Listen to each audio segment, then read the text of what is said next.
कौन रतन नवल टाटा, ये सवाल अगर आप भारत के किसी भी गली में जाकर किसी भी बच्चे से पूछोगे ना, कोई बता देगा। पर आज हम आपको रतन टाटा जी की जर्नी के बारे में बताएंगे। 1937 ये वो टाइम था जब भारत को एक जेम यानी रतन टाटा जी मिले, पर उनकी लाइफ इतनी आसान नहीं थी क्योंकि घर में कुछ आपसी मतभेद के कारण उनके मम्मी पापा का डिवोर्स हो गया और उनको अपना बचपन अपनी दादी के साथ गुजारना पड़ा। और 1955 में वो यूएस चले गए अपनी पढ़ाई पूरी करने के लिए। नेपोटिज्म ये शब्द आजकल बहुत ज्यादा चर्चा में है, पर रतन टाटा जी ने इस शब्द को भी झूठा साबित कर दिया क्योंकि ना ही उन्हें अपनी फैमिली कंपनी में किसी भी पोस्ट की लालसा थी और ना ही उन्हें डायरेक्टर और चेयरमैन की सीट यूं ही परोस दी गई। पहले उन्होंने टाटा मोटर्स और टेस्को में ट्रेनिंग करी और उसके बाद जाके उन्होंने टाटा स्टील में एक टेक्निकल ऑफिसर के रूप में काम करा। 1971 में उन्हें नैल्को का डायरेक्टर बनाया गया। जो कंपनी लंगड़ा के चल रही थी, उन्होंने उसे दो पैरों पे खड़ा कर दिया और तब जाके जेआरडी टाटा ने उनके अंदर एक स्पार्क देखा और फिर जाके वो 1981 में बने टाटा इंडस्ट्रीज के डायरेक्टर और उनकी असली जर्नी वहीं से शुरू हुई। 1983 कोई भारतीय नहीं भूल सकता क्योंकि हमने जीता था वर्ल्ड कप और उसी समय टाटा जी ने लॉन्च करा टाटा सॉल्ट, जो हर दूसरे घर में आपको मिलेगा। पर असली खेल तो अब शुरू होने वाला था, इंटरनल वॉर। 95 कंपनीज थी टाटा के अंडर और सारी बगावत करने पे तुल्ली पड़ी थी और उसी समय रतन टाटा जी ने कमान संभाली और बड़े बड़े नामों को जो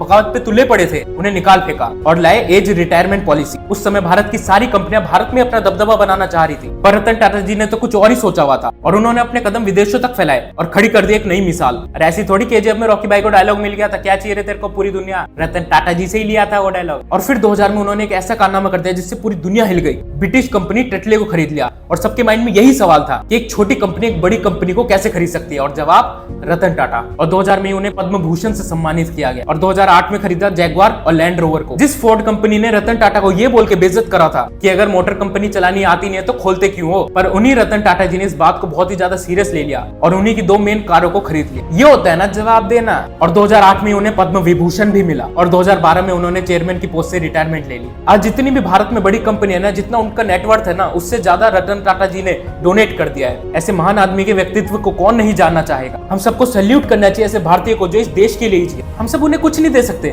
पर हमारी सरकार उन्हें भारत रत्न जरूर दे सकती है और उन्हें मिलना भी चाहिए। और अगर आपको ये वीडियो अच्छी लगी तो ज्यादा से ज्यादा शेयर कीजिए प्लीज।